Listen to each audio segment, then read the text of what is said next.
عنه رسول صاحب قبلہ نعرہ تکبیر نعرہ تکبیر نعرہ رسالہ یا رسول اللہ نعرہ رسالہ یا رسول اللہ ایک بار نعرہ لگا بے نعرہ تکبیر نعرہ تکبیر نعرہ رسالت نعرہ رسالت مسلک اعلی حضرت مسلک اعلی حضرت شہزادہ شیر اہل سنت شہزادہ شیر اہل سنت حضور عرف رسول حبیبی قدسی صاحب حضور عرف رسول حبیبی قدسی صاحب نعرہ تکبیر نعرہ رسالت میرے قریب سے گر قطرہ کسی نے مانگا جرے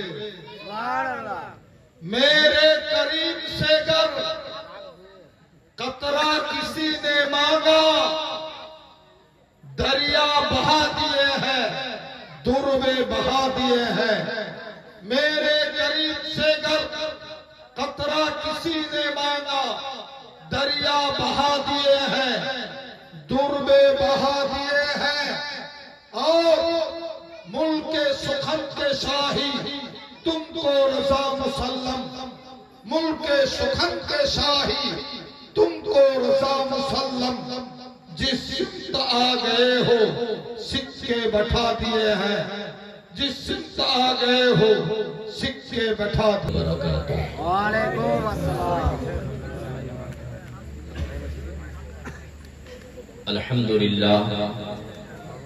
الحمد لله الذي عطر بهذه الحفلة بعرف الرسول وطيب الأسلام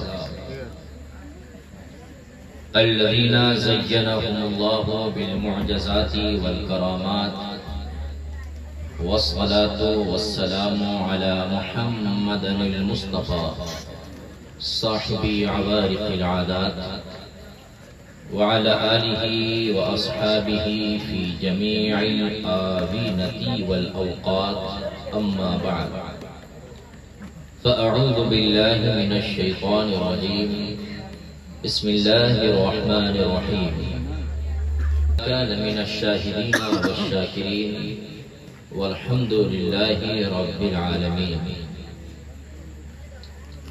حضرات جلسے والوں نے جو یہ جلسہ سجایا ہے سامنے جو پنڈال لگایا ہے اس کا مطلب یہ ہے کہ رحمت کی بارش صرف اسی پنڈال کے نیچے ہوتی ہے اس سے جو باہر ہیں وہ رحمت کی بارش میں نہیں نہا سکتے جس کو رحمت کی بارش میں نہانا ہے وہ اندر چلا ہے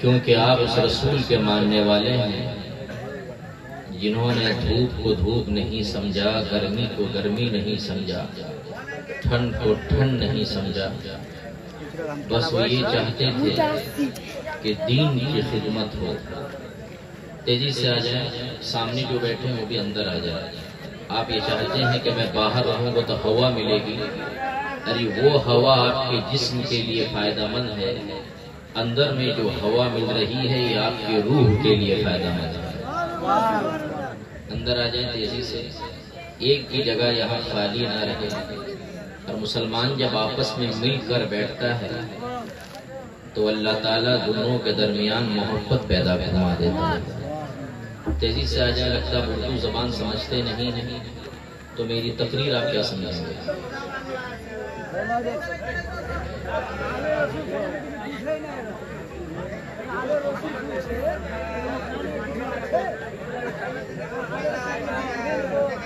آپ لوگ تھوڑا بہت اندر ہو جائے تاکہ وہ لوگ اندر آ جائیں اندر ہو جائیے تھوڑا سا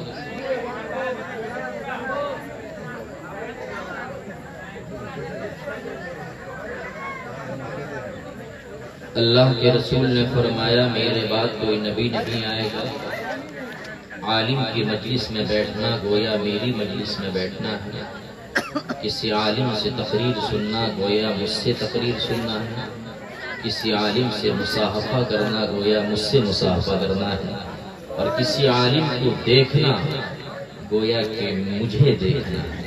سبحان اللہ سبحان اللہ۔ یہ حدیث پاک ہے۔ آپ نے اگر نبی کو نہیں دیکھا ہے، آپ اپنے نبی کے علم کے وارثوں کو دیکھیں، کیونکہ ایک عالم کا دیکھنا بھی عبادت ہے۔ سبحان اللہ سبحان اللہ۔ کیونکہ اب عالموں کو جتنا دیکھیں گے اور جتنا قریب سے دیکھیں گے اللہ کو اتنا ثواب عطا فرمائے گا۔ حضرات اب آئیے آپ اس بارگاہ میں خراج عقیدت پیش کریں جن کے اشارے سے پوری کائنات گردش کر رہی ہے۔ جب نگاہیں اٹھتی ہیں تو مادی طاقتوں کو پسینہ آنے لگتا ہے، جب کر رہے عرض پہ کھڑے ہو کر انگلی کا اشارہ کر دیں تو ڈوبا ہوا سورج اپنی منزل سے پلٹ آئے، جب کسی خالی کنویں میں اپنا لعاب دہن ڈال دیں تو وہ کنواں ہمیشہ کے لیے چشمہ شیری بن جائے، جب کسی بیمار کو چھو دیں تو وہ ہمیشہ کے لیے شفا یاب ہو جائے، جب کسی دلہن کو اپنا پسینہ دے دیں وہ دلہن بھی مہکے، ساتھ ہی ساتھ اس کے پیٹ سے جو بچہ پیدا ہو وہ بھی مہک جائے۔ بس یہی تک نہیں، جس کی حکومت چاند کی چاندنی پر ہے، جس کی حکومت دریا کی روانی پر ہے، جس کی حکومت سمندر کی طغیانی پر ہے، جس کی حکومت آبشاروں کے نغمے پر ہے، جس کی حکومت عرش و کرسی پر ہے، جس کی حکومت قرآن جنت و غلمان خلد پر ہے، جس کی حکومت اسرائیل اسرافیل میکائیل و جبرائیل پر ہے۔ آئیے ہم انہی کی بارگاہ میں عشق و محبت کی تھالی میں سجا کر درود پاک کا ہدیہ نچھاور کریں جو آپ کا ایک جداگانہ انداز ہے۔ اللہم صلی علی محمد وعلی آل سیدنا و مولانا محمد۔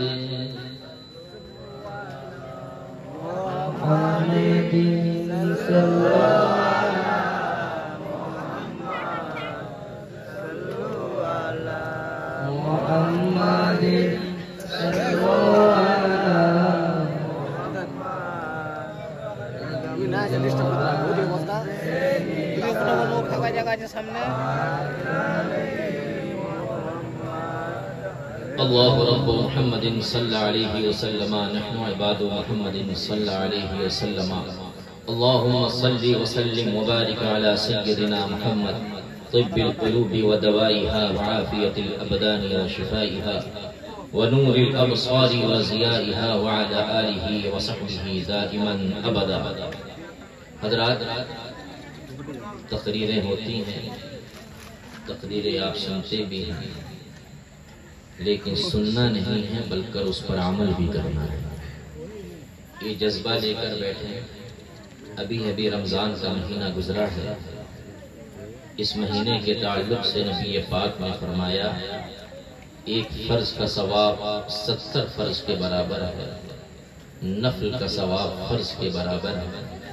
یہ مہینہ ختم ہوتے ہی آج آپ چھٹے دن میں ہیں، یعنی آج حضرت عثمان ہارونی جو سرکار غریب نواز کے پیر و مرشد ہیں، آج ان کا عرس کا دن ہے۔ سرکار غریب نواز کو کون کون جانتا ہے؟ ہاتھ اٹھا کے بتائیں۔ سب لوگ نہیں جانتے ہیں سرکار غریب نواز کو۔ ارے ہندوستان میں آج تک جن کی حکومت ہے وہ سرکار غریب نواز ہے۔ مشہور کلام آپ نے سنا، کرسی پر کوئی بھی بیٹھے خواجہ تو میرا راجہ ہے۔ راجہ کا مطلب بادشاہ کے ہوتا ہے۔ کرسی پر کوئی بھی بیٹھ جائے دلی میں، لیکن اصل حکومت آج بھی ہندوستان میں سرکار غریب نواز کی ہے، کیونکہ وہ لوگ 5 سال 10 سال 15 سال حکومت کرتے ہیں، لیکن سرکار غریب نواز جب سے تھے اور قیامت تک انشاءاللہ ہم سنیوں کے دلوں میں حکومت کرتے رہیں گے۔ حضرات درود پاک پڑھیں. اللہم صلی علی سیدنا نبینا مولانا محمد مبارک وسلم. صلاۃ و سلام علیک یا رسول اللہ صلی اللہ تعالی علیہ وسلم. مولا علی کی شان میں منقبت سماعت فرمائیں.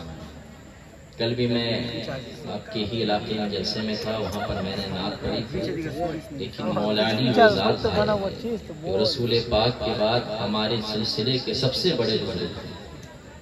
اعلیٰ حضرت فرماتے ہیں کہ مشکلیں حل کر شہے مشکل کشا کے واسطے، کربلائیں رت شہید کربلا کے واسطے. جو مولا علی کی شان میں منقبت سننا چاہتے ہیں بلند آواز سے کہہ دیں سبحان اللہ. ہاتھوں کو ہواؤں میں لہرا کر کہیں سبحان اللہ. اعلیٰ علی کی شان ہے، رتبہ علی کا ہے. اعلیٰ علی کی شان ہے، رتبہ علی کا ہے. اعلیٰ علی کی شان ہے، رتبہ علی کا ہے.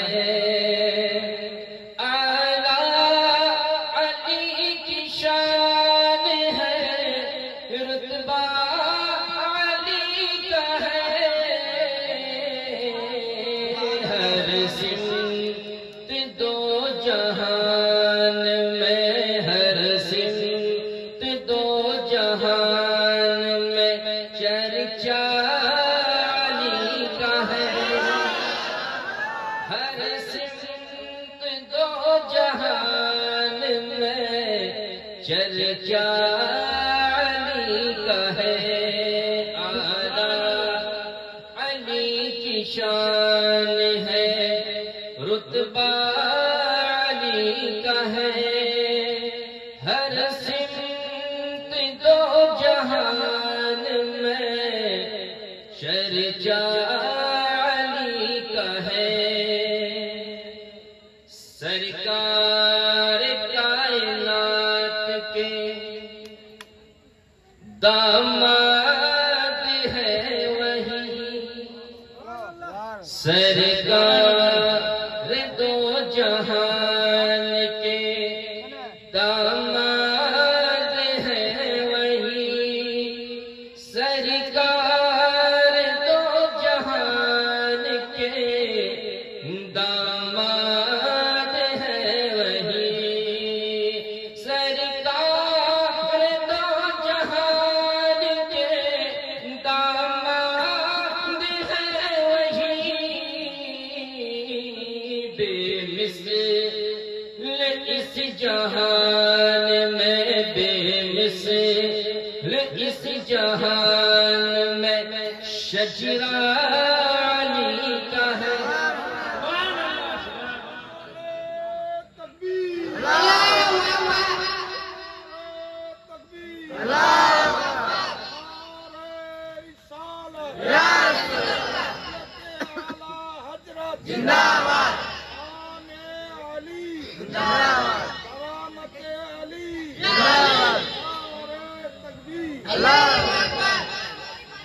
اعلیٰ علی کی شان ہے، رتبہ علی کا ہے.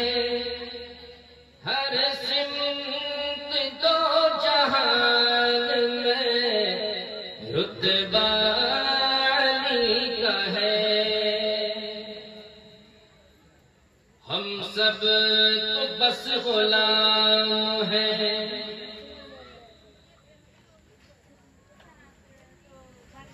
ہم سب تو بس غلام ہیں. مولا تو ہے علی. بلند آواز سے کہتے ہیں سبحان اللہ. ہم سب تو بس غلام ہیں، مولا تو ہے علی. ہم سب تو بس غلام ہیں، مولا تو ہے علی. ہم سب تو بس غلام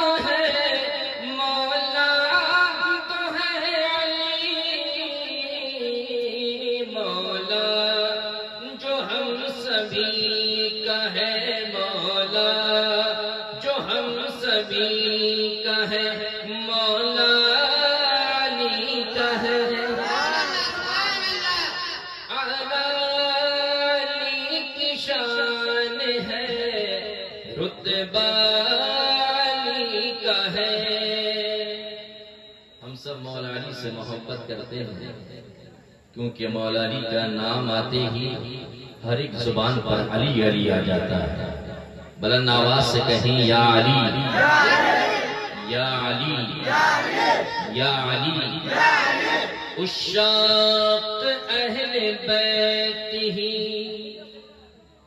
جنت میں جائیں گے، عشاق اہل بیت ہی جنت میں جائیں گے، عشاق اہل بیت ہی جنت میں جائیں گے، عشاق اہل بیت ہی جنت میں جائیں گے،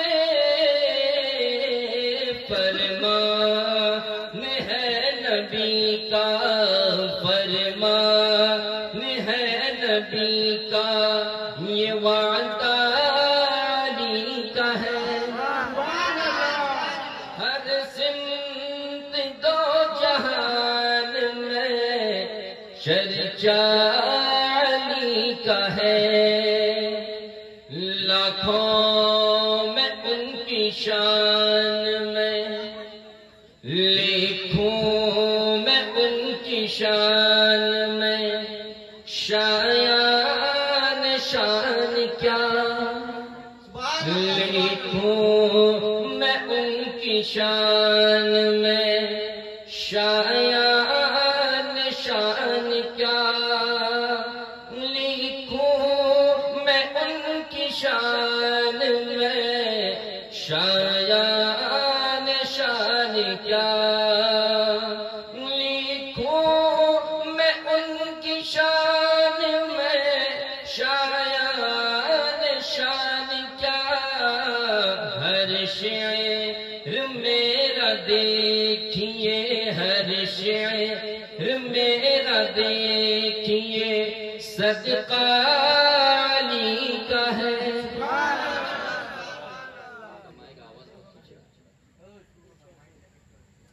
علی کی شان ہے، رتبہ علی کا ہے۔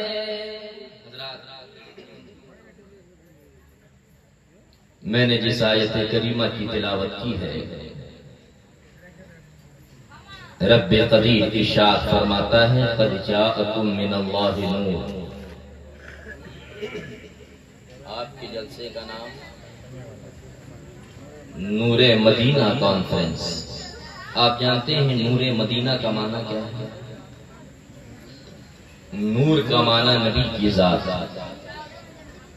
مدینہ جو شہر رسول ہے جہاں ہمارے رسول آرام کر رہے ہیں، یعنی آپ کے کانفرنس کا نام ہے دوسری زبان میں رسول مدینہ کانفرنس۔ آج دیوبندیوں سے وہابیوں سے جو ہمارا جھگڑا ہے، وہ لوگ ہمارے نبی کو نور نہیں مانتے، لیکن ہم سنی یہ کہتے ہیں ہمارے نبی نور ہیں، ہمارے نبی نور ہیں۔ کیسے نور ہیں وہ میں آپ کو بتاؤں گا۔ حضرت عیسیٰ علیہ السلام کے وصال کو 500 سال کا عرصہ گزر چکا ہے، پوری کائنات میں اندھیرا ہی اندھیرا ہے، ہر ایک زبان پکار کر کہتی ہے کاش کوئی ہادی آ جائے جو ہمیں ہدایت کا راستہ دکھائے، ہر ایک زبان پکار پکار کر کہہ رہی ہے ہم اندھیروں میں بھٹک رہے ہیں، کوئی اجالا لے کر آ جائے، ہر ایک زبان یہ کہتی ہے کہ ہم تاریکیوں میں ہیں، کوئی نور والا آ جائے۔ پوری مکے کے حالات یہ تھے کہ مکے میں جب کوئی لڑکی پیدا ہوتی تو اسے زندہ درگور کر دیا جاتا تھا، اگر مکے میں کسی کا شوہر مر جاتا تو اس عورت کو اس کے شوہر کے ساتھ دفنا دیا جاتا تھا، اور یہ کیا جاتا تھا یہ عورت منحوسہ ہے۔ مکے کے حالات اتنے خراب تھے، مکے میں سب سے زیادہ طاقت و قوت والا وہ مانا جاتا تھا جو سرعام کسی عورت کے ساتھ بدکاری کرتا۔ اگر کسی کا باپ مر جائے تو اس بیٹے کے اوپر شفقت کے ہاتھ پھیرنے کے بجائے اس بچے کے تمام زمین و جائیداد کو اچک لیا جاتا تھا۔ مکے کے ماحول اتنے خراب تھے کہ خانہ کعبہ کے اندر 313 معبودان باطل تھے۔ ان معبودان باطل کی پرستش ہوتی تھی، پوجا کیا جاتا تھا۔ مکے میں ایک میلہ لگتا، ان تمام معبودان باطل کو خانہ کعبہ سے باہر نکال کر ان کی باضابطہ پرستش ہوتی، انہیں نہلایا جاتا تھا۔ یعنی مکہ جہاں پر خدا کا گھر تھا وہاں کے حالات اتنے برے تھے، لیکن ایک دن وہ بھی آیا کہ صبح سویرے مکہ میں مکمل روشنی پھیل گئی۔ خانہ کعبہ کے ارد گرد جو پہاڑ تھے اس پہاڑ سے بھینی بھینی خوشبو آنے لگی، اور اس پہاڑ کے حالات یہ تھے، ہر ایک ناک خوشبو محسوس کر رہا تھا۔ آپ کو بتاتا ہوا چلو، مکے کا ماحول اتنا خراب تھا، اگر کوئی غریب اور لاچار ہوتا اس غریبی کا سہارا بننے کے بجائے اس غریب کو ستایا جاتا تھا، مارا جاتا تھا، اس کے اوپر ظلم و استبداد کے پہاڑ توڑے جاتے تھے۔ 12 ربیع النور دن دوشنبے کا تھا۔ صبح سویرے نبی اکرم نور مجسم حضرت آمینہ خاتون کے بطن اقدس سے طلوع اجلال فرمایا۔ نبی کریم صلی اللہ علیہ وسلم کی بعثت سے پہلے مکے والوں کی یہ عادت تھی، خانہ کعبہ کے ارد گرد جمع ہو جاتے اور اپنی اپنی باتیں کیا کرتے تھے۔ عادت کے مطابق ہر ایک قبیلے کا سردار اپنی اپنی باتیں کرتا تھا۔ ایک سردار آیا، اس نے کہنے لگا، آج صبح سویرے میں کھجورے کے باغ میں گیا، میں نے کیا دیکھا، میرے کھجور کے باغ میں ایک ایک پیڑ سوکھ چکا تھا، لیکن جب آج میں صبح سویرے اپنے پیڑ کے پاس جاتا ہوں باغ میں، ہر ایک پیڑ پہ میں کھجور دیکھ رہا ہوں۔ اسی میں سے اور ایک سردار آتا ہے اور یہ کہتا ہے کہ میرا باپ بوڑھا تھا، ناتواں تھا، اس کے اندر طاقت و قوت نہیں تھی، طاقت و توانائی نہیں تھی، کمزور تھا، لیکن صبح سویرے جب اپنے والد کے روم میں جاتا ہوں تو میں کیا دیکھتا ہوں، میرے باپ کھڑا ہے، اس کے اندر سے تمام کمزوری دور ہو گئی ہے، مکمل طاقت و قوت محسوس کر رہا ہے۔ اور ایک سردار آتا ہے اور یہ کہتا ہے، ہر دن صبح سویرے میرے گھر کے سامنے غریبوں کی لائن لگی رہتی تھی، فقیر آیا کرتے تھے، میں انہیں مالا مال کر دیا کرتا تھا، لیکن صبح سویرے جب گھر سے باہر نکلا اپنے مال کو لے کر تو میں کیا دیکھتا ہوں، ایک بھی غریب نظر نہیں آ رہا ہے، ایک بھی مانگنے والا نظر نہیں آ رہا ہے، ایک بھی فقیر نظر نہیں آ رہا ہے، ایک بھی محتاج نظر نہیں آ رہا ہے۔ اور ایک سردار آتا ہے اور یہ کہتا ہے، میرے پاس بکریوں کے ریوڑ تھے، لیکن گرمی کی شدت کی وجہ سے تمام بکریوں کے تھن دودھ سے سوکھ چکے تھے، لیکن صبح سویرے جب بکریوں کے پاس جاتا ہوں تو کیا دیکھتا ہوں، ہر ایک بکری کے تھن میں دودھ نظر آ رہا ہے۔ اسی اسنے میں خانہ کعبہ کے اندرونی حصے سے ایک سردار آتا ہے اور یہ کہتا ہے کہ کیا بات ہے، پورے مکے کا ماحول بدلا ہوا ہے، ہر ایک چہرے پر مسکان ہے، ہر ایک چہرے پر خوشی ہے، ہر ایک چہرے پر عید ہے، ہر ایک چہرے پر ہنستا ہوا چہرہ دکھ رہا ہے، ہر ایک لبوں پر مسکراہٹ ہے، کیا کوئی خوشی مل گئی ہے، کیا آپ لوگوں کو تجارت کا زیادہ فائدہ ہو گیا ہے؟ ان مکے کے تمام قبیلے کے سردار نے کہا کہ پوچھو پوچھو، اس کے پاس بکریوں کے ریوڑ تھے، تمام بکریوں کے تھن دودھ سے سوکھ چکے تھے، لیکن بکریوں کے تھن میں دودھ نظر آ رہے ہیں، اس کے پیڑ سوکھ چکے تھے، پیڑ میں کھجور نظر آ رہا ہے، ان کے گھر کے سامنے غریبوں کی لائن لگی رہتی تھی، لیکن کوئی بھی غریب نظر نہیں آ رہا ہے، اس کا باپ بیمار تھا لیکن آج شفا یاب نظر آ رہا ہے۔ کیا تم مکہ میں ان پہاڑوں سے بھینی بھینی خوشبو محسوس نہیں کر رہے ہو؟ وہ سردار مکہ نے کہا جو خانہ کعبہ کے اندر سے نکلا تھا، اس نے کہا کہ یہ کوئی تعجب کی بات نہیں ہے، تعجب کی بات یہ رہی ہے، سردار قریش عبد المطلب اپنی گود میں ایک ہونہار بچہ لے کر آ رہے تھے، خانہ کعبہ کے قریب آ رہے تھے، کبھی میری نظر اس بچے پر پڑتی، کبھی میری نظر خانہ کعبہ پر پڑتی، کبھی میری نظر اس بچے پر پڑتی، کبھی میری نظر خانہ کعبہ پر پڑتی، تو میری نظر نے فیصلہ نہ کر سکا کہ وہ بچہ خانہ کعبہ سے قریب ہو رہا ہے یا یہ بچہ خانہ کعبہ سے قریب ہو رہا ہے یا خانہ کعبہ اس بچے سے قریب ہو رہا ہے۔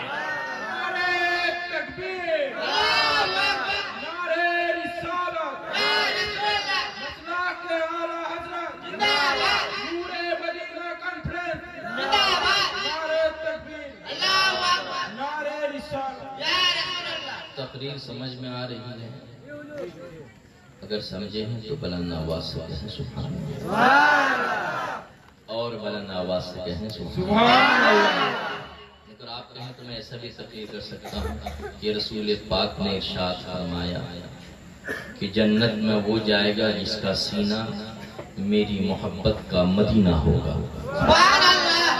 تقریر سننا چاہتے ہیں یا جوشیلی انداز میں تقریر سننا چاہتے ہیں؟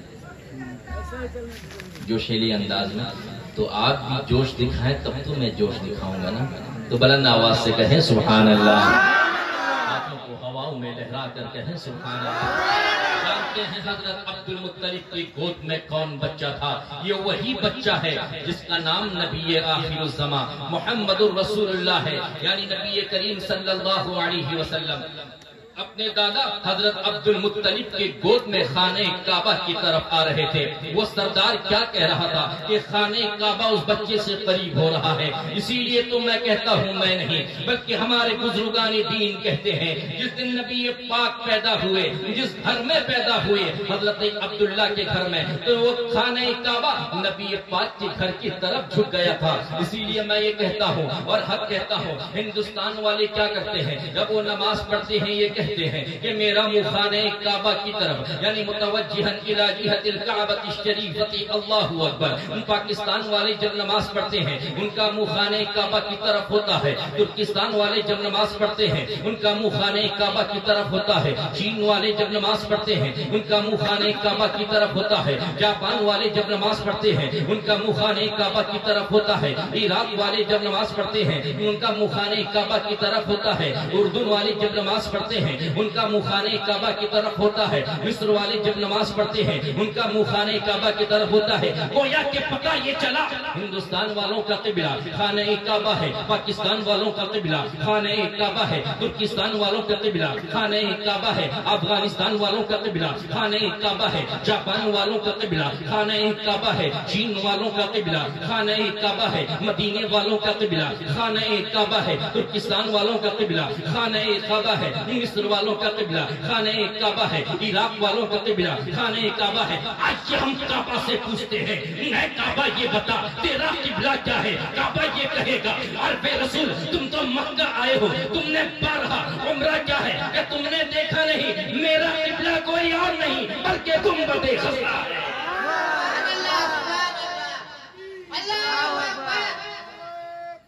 اللہ اکبر، یا رسول اللہ، زندہ باد، زندہ باد، اللہ اکبر۔ اسی لیے تو شاعر نے کہا ہے سب جھک رہے ہیں خانہ کعبہ کے سامنے۔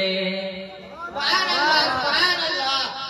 ابھی رات کے 2 بج رہے ہیں لیکن سنی جب نبی کی محفل میں ہوتا ہے یہ 2 نہیں دیکھتا بلکہ نبی پاک کی محبت کا اظہار کرتا ہے۔ عشق ہے تو عشق کا اظہار ہونا چاہیے، ہر گلی کوچے میں پرچار ہونا چاہیے۔ شاعر کہتا ہے سب جھک رہے ہیں خانہ کعبہ کے سامنے، سب جھک رہے ہیں خانہ کعبہ کے سامنے، کعبہ جھکا ہوا ہے محمد کے شہر میں۔ کعبہ کس کی طرف جھکا ہوا ہے؟ نبی آخر الزماں یعنی جہاں پر آرام فرما ہے مدینہ میں، وہاں پر یہ خانہ کعبہ جھکا ہوا ہے۔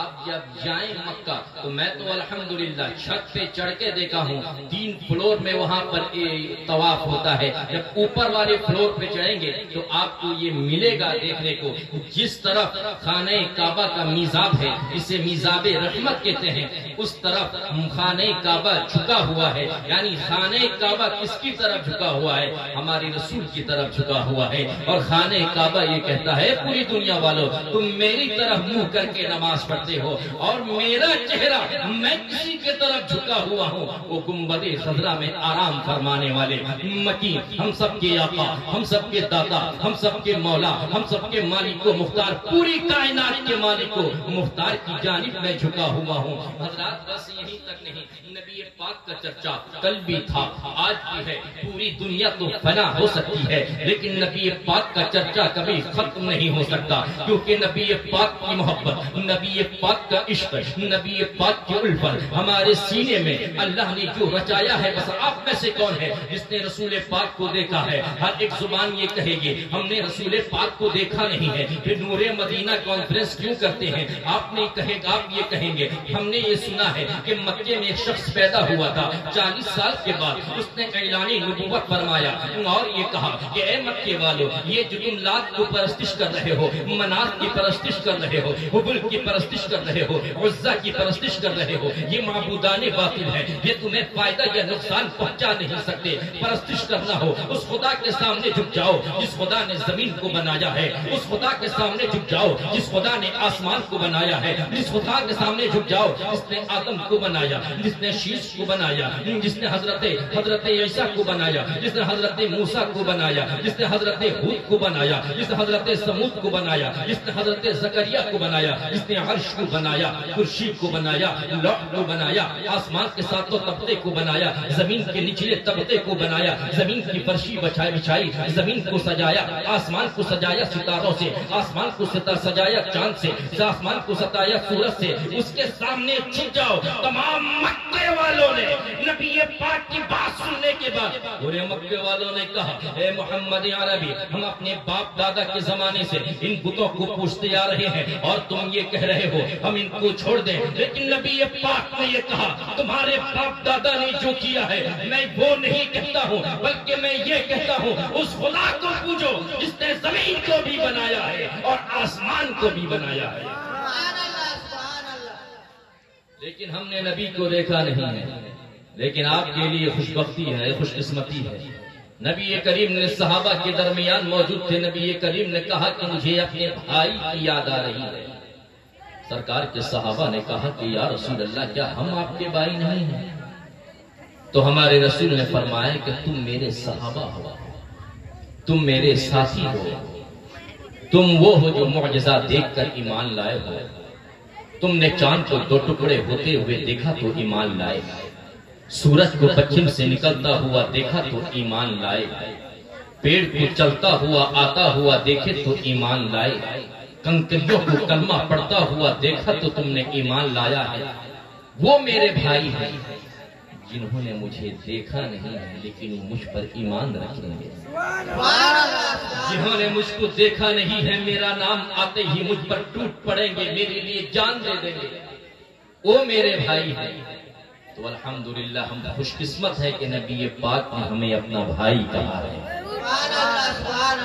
ہم یہ نہیں کہیں گے کہ نبی ہماری طرح ہے، یہ عقیدہ سنیوں کا نہیں ہے، یہ عقیدہ دیوبندیوں کا ہے۔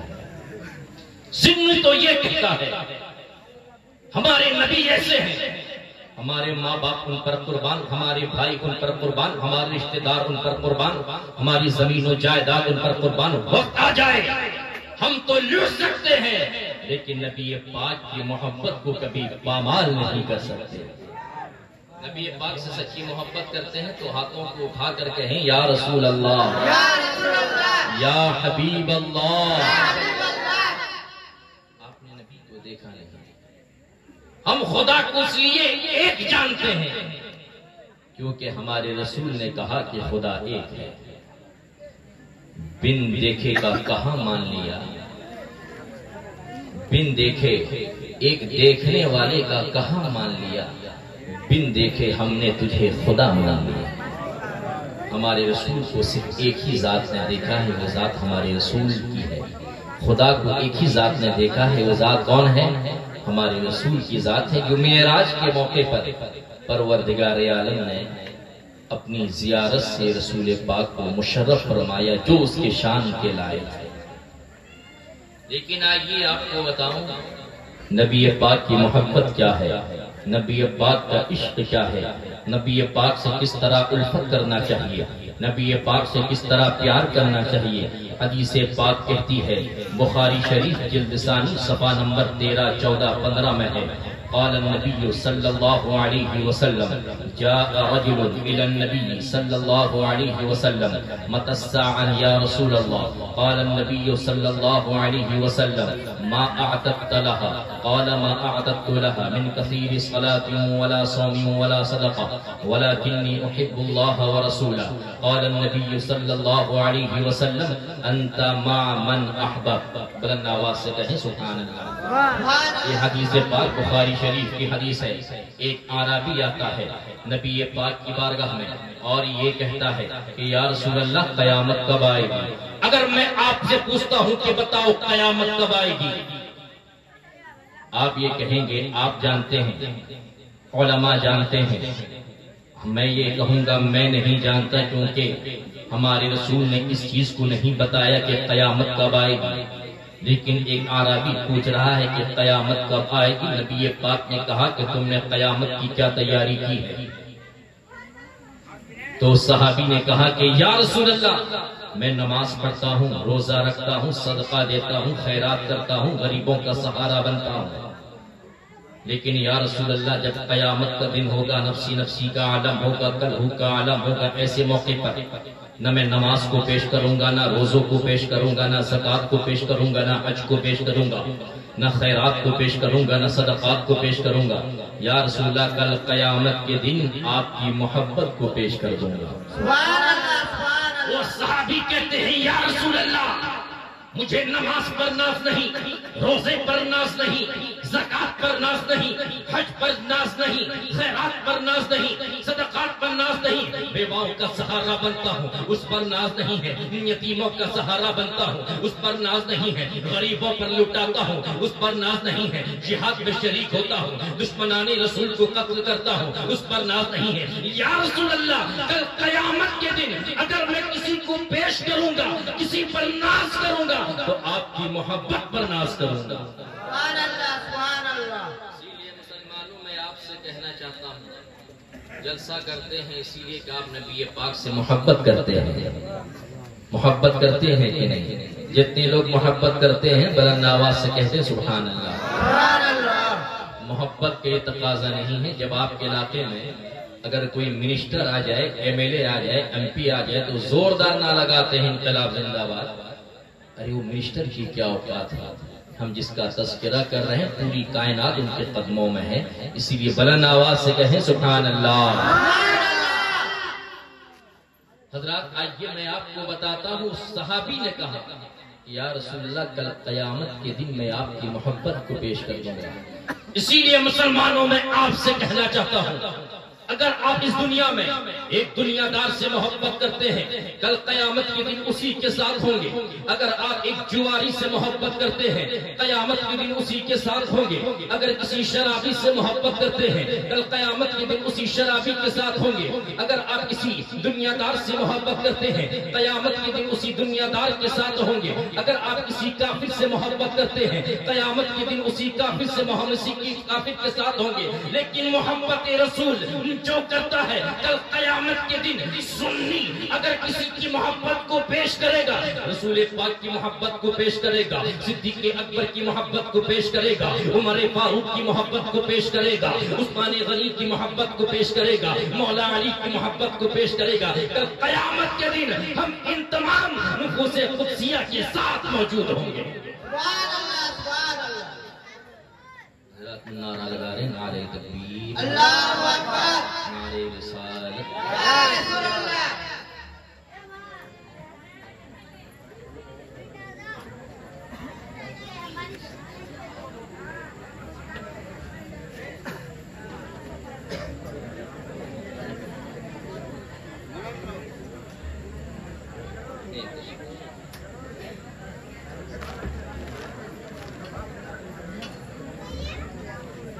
حضرات آپ کے اور ہمارے درمیان ہندوستان کے عظیم مبلغ، ایک عظیم عالم، ایک عظیم خطیب جو آپ کے روبرو ہے. آپ میرے بعد ان سے تقریر آپ سماعت فرمائیں گے. مجمع ہلنا نہیں چاہیے، مکمل مجمع جمع رہے. کیونکہ ایک عالم کی تقریر سننا گویا کہ نبی پاک سے تقریر سننا ہے، نبی پاک سے خطاب سننا ہے۔ حضرات، نبی پاک کی شان کیا ہے؟ نبی پاک کو کن کن مصیبتوں سے گزرنا پڑا ہے، نبی پاک کو کتنا آزمایا گیا ہے۔ نبی پاک یہ فرماتے ہیں مجھے جتنا آزمایا گیا کسی نبی کو نہیں آزمایا گیا، کسی رسول کو نہیں آزمایا گیا، کسی پیغمبر کو نہیں آزمایا گیا۔ لیکن آئیے میں آپ کو بتاتا ہوں، نبی کریم صلی اللہ علیہ وسلم کو اللہ نے معجزہ نہیں بلکہ سراپا معجزہ بنا کر بھیجا ہے۔ حضرت آدم سے لے کے حضرت عیسیٰ تک جتنے بھی نبی اس دنیا میں تشریف لائے ہیں، ہر نبی کو اللہ نے کوئی نہ کوئی معجزہ دے کر بھیجا ہے، لیکن نبی آخر الزمان کو پروردگار عالم نے معجزہ دے کر نہیں بلکہ معجزہ بنا کر بھیجا ہے۔ وہ کیسے بنا کر بھیجا ہے آئیے میں آپ کو بتاتا ہوں۔ ایک عربی آتا ہے، نبی پاک کی بارگاہ میں آتا ہے اور یہ کہتا ہے اے محمد عربی، میں نے سنا ہے تم رسول ہونے کا دعویٰ کرتے ہو، پیغمبر ہونے کا دعویٰ کرتے ہو، نبی ہونے کا دعویٰ کرتے ہو۔ اگر تم نبی ہو، میرے سامنے یہ پیڑ ہے، اگر تم اسے بلا لو گے تو میں تم کو نبی مان لوں گا۔ نبی پاک نے کہا بھلا میں کیوں بلاؤں، تو جا اور اس سے کہہ دے محمد عربی تجھے بلا رہے ہیں۔ وہ عربی جاتا ہے اس پیڑ سے کہتا ہے اے محمد عربی تم کو بلا رہے ہیں۔ وہ پیڑ آگے اکھڑتا ہے، پیچھے اکھڑتا ہے، دائیں اکھڑتا ہے، بائیں اکھڑتا ہے، آدمیوں کی طرح چلتا چلتا نبی پاک کی بارگاہ میں آتا ہے اور الصلاۃ والسلام علیک یا رسول اللہ، الصلاۃ والسلام علیک یا نبی اللہ، الصلاۃ والسلام علیک یا حبیب اللہ کہتا ہے اور پیڑ واپس جا کر اسی مکان پر موجود ہو جاتا ہے۔ وہ عربی ایمان لے آتا، ہم اپنی تقریری زبان پر کہتے ہیں وہ پیڑ نے اپنی زبان سے کہا ہوگا یا رسول اللہ، اگر بلانا ہی تھا تو پتوں کے زمانے میں بلایا ہوتا، اگر بلانا ہی تھا تو پھولوں کے زمانے میں بلایا ہوتا، لیکن یا رسول اللہ آپ نے بلایا بھی ہے تو پتجھڑ کے موسم میں بلایا ہے، لیکن آپ کے حکم کی تعمیل کرتے ہوئے آپ کی بارگاہ میں آیا ہوں، ایسے نہیں آیا، صلاۃ و سلام کا تحفہ لے کر آیا ہوں، درودوں کا گلدستہ لے کر آیا ہوں، یا رسول اللہ اسے قبول کر لیجئے اور اس عربی کو حلقہ بغوش اسلام کر دیں۔ سبحان اللہ سبحان اللہ۔ حضرات گویا کہ پتہ یہ چلا نبی پاک کو جیسے جیسے آزمایا گیا، کفار و مشرکین نے نبی پاک سے جیسا جیسا مطالبہ کیا، نبی پاک نے ایک آن میں اسے پورا کر دیا۔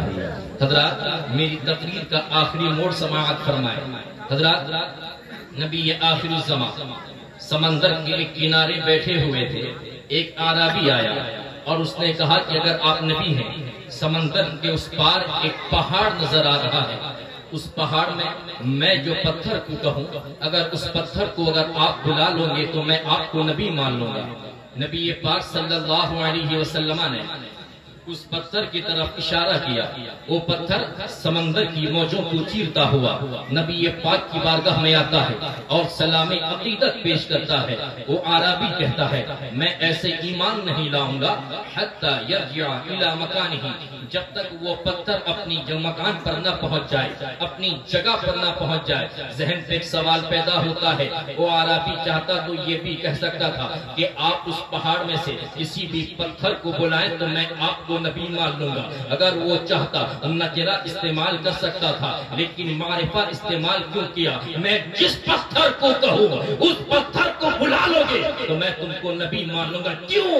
کل کا کافر یہ جانتا تھا محمد عربی وہ ذات ہے، جب وہ بازاروں سے گزرتے ہیں، گلیوں سے گزرتے ہیں، پتھر بھی سلام عقیدت پیش کیا کرتا ہے، کہیں یہ سلام والا پتھر نہ ہو، کہیں یہ درود والا پتھر نہ ہو۔ کل کا کافر سلام والے پتھر سے بھاگا کرتا تھا، آج کا نام نہاد مسلمان ہم جیسے سلام پڑھنے والے بشر سے بھاگا کرتے ہیں۔ ذہن پہ ایک سوال پیدا ہوتا ہے، نبی آخر الزمان ہے جب اشارہ کیا، وہ سمندر کی موجوں کو کھیلتا ہوا، سمندر کی موجوں کو چیرتا ہوا نبی پاک کی بارگاہ میں آتا ہے۔ وہ پتھر ڈوبا کیسے نہیں؟ اگر میں پتھر کو پانی میں ڈالوں تو ڈوب جائے گا، مولانا اگر پتھر کو پانی میں ڈالے تو ڈوب جائے گا، اگر فلسفر ہو تو پتھر کو پانی میں ڈالے تو ڈوب جائے گا، مہندس ہو تو پتھر کو پانی میں ڈالے تو ڈوب جائے گا، ڈاکٹر ہو تو پتھر کو پانی میں ڈالے تو ڈوب جائے گا، جوان ہو تو پتھر کو پانی میں ڈالے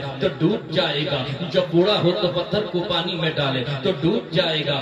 اگر پتھر کو اگر کوئی بھی انسان ڈالے تو وہ ڈوب جائے گا، کیونکہ سائنس یہ کہتی ہے کہ جس چیز کا وزن پانی کے اچھال سے زیادہ ہو وہ شے تیرا نہیں کرتی بلکہ ڈوب جاتی ہے۔ آج کہ ہم پتھر سے پوچھتے ہیں، اے پتھر یہ بتا، تیرے سامنے یہ سمندر تھا، سمندر کے تلا تم تھے، سمندر کی نہریں تھی، تو ڈوبا کیسے نہیں؟ تو پتھر جواب دیتا ہے، عرب رسول سن، میں کمزور تھا، ناتواں تھا، میرے اندر طاقت و توانائی نہیں تھی، لیکن بلانے والی ذات کمزور نہیں، ناتواں نہیں، بلکہ بے پناہ طاقت و قوت والی تھی۔ یہ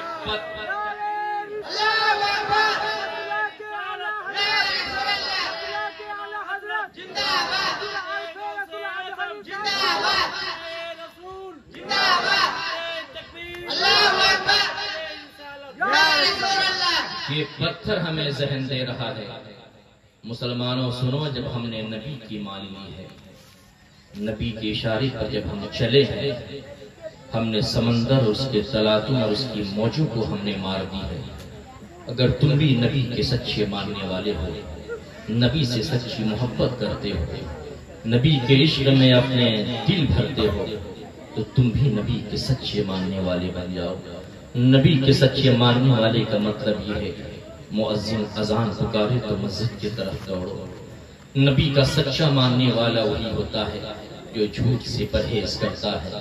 نبی کا سچا ماننے والا وہی ہوتا ہے جو چغلی نہیں کرتا۔ نبی سے سچی محبت کرنے والا وہی ہوتا ہے جو غیبت نہیں کرتا۔ نبی سے سچی محبت کرنے والا وہی ہوتا ہے جو شراب نہیں پیتا۔ نبی سے سچی محبت کرنے والا وہ ہوتا ہے جو شریعت اسلامیہ کے دائرے میں رہ کر زندگی گزارے، جلسہ کرتے ہیں، جلوس نکالتے ہیں، بزم سجاتے ہیں، محفلوں کو سجاتے ہیں، لیکن آپ کا محفل کا سجانا اسی وقت کام آئے گا جب علماء کی باتوں پر آپ عمل کرنا شروع کر دیں۔ کبھی بھی نماز کو قضا ہونے نہ دیں۔ نبی کریم صلی اللہ علیہ وسلم نے ارشاد فرمایا، نماز میری آنکھوں کی ٹھنڈک ہے، نماز مومنوں کی معراج ہے۔ نماز پڑھا کرو تاکہ رسول پاک کی آنکھوں کو ٹھنڈ ملے۔ آپ کیسے ہیں تو نماز پڑھتے نہیں، 5 وقت تو دور کی بات، جمعہ کی نماز بھی آپ ادا کرنے میں پیچھے رہ جاتے ہیں۔ یہاں تک کہ قرآن کہتا ہے جب مؤذن پکارے آپ دوڑو، یا ایھا الذین آمنوا اذا نودی للصلاۃ من یوم الجمعۃ فاسعوا الی ذکر اللہ وذروا البیع، یعنی اے ایمان والو، جب جمعہ کے دن مؤذن آپ کو پکارے آپ دوڑیں اللہ کے ذکر کے لیے، اور بیع و فروخت یعنی خرید و فروخت کو ترک کر دیں۔ لیکن حالات یہ ہو گئے ہیں، جب نماز کھڑی ہوتی ہے آپ دوڑے دوڑے مسجد کی طرف جاتے ہیں۔ یہ آپ کا طرز زندگی نہیں ہونا چاہیے۔ آپ تو وہ ہوں جب بھی مؤذن اذان کے لیے پکارے، جب حی علی الصلاۃ کہے آؤ نماز کی طرف، آپ دوڑو، تب حی علی الفلاح آپ کے قدموں کو چومتے ہوئے نظر آئے گی، یعنی کامیابی آپ کے قدموں کے تلے ہو جائے گی۔ لیکن آپ نماز نہیں پڑھتے، یہ کہتے ہیں کہ میں پریشان ہوں، نماز نہیں پڑھتے کہتے ہیں میں بیمار ہوں، نماز نہیں پڑھتے کہتے ہیں کہ کاروبار میں بہت خسارہ چل رہا ہے۔ یاد رکھو یہ ایک زمانہ وہ بھی تھا، ہم جنگ کے میدان میں بھی کبھی نماز کو ہم لوگوں نے ترک نہیں کی۔ امام حسین نے تیروں کی بوچھار میں بھی نماز کو ترک نہیں کی۔ آج تو ہم آزاد ہیں لیکن نماز سے دور ہیں۔ نماز اہم عبادت ہے، اس کی طرح کوئی عبادت نہیں، اس کی پابندی کریں، فجر میں پہنچیں، کیونکہ اس روئے زمین پر سب سے پہلے اگر کسی نے سجدہ کیا ہے وہ فجر کے لیے سجدہ کیا ہے۔ اللہ تعالی ہمیں نبی کریم صلی اللہ علیہ وسلم کے حکم پر عمل کرنے کی توفیق عطا فرمائے، فرائض و واجبات، سنن و مستحبات کو اس کے وقتوں پہ ادا کرنے کی توفیق عطا فرمائے۔ وآخر دعوانا ان الحمد للہ رب العالمین۔ السلام علیکم ورحمۃ اللہ وبرکاتہ۔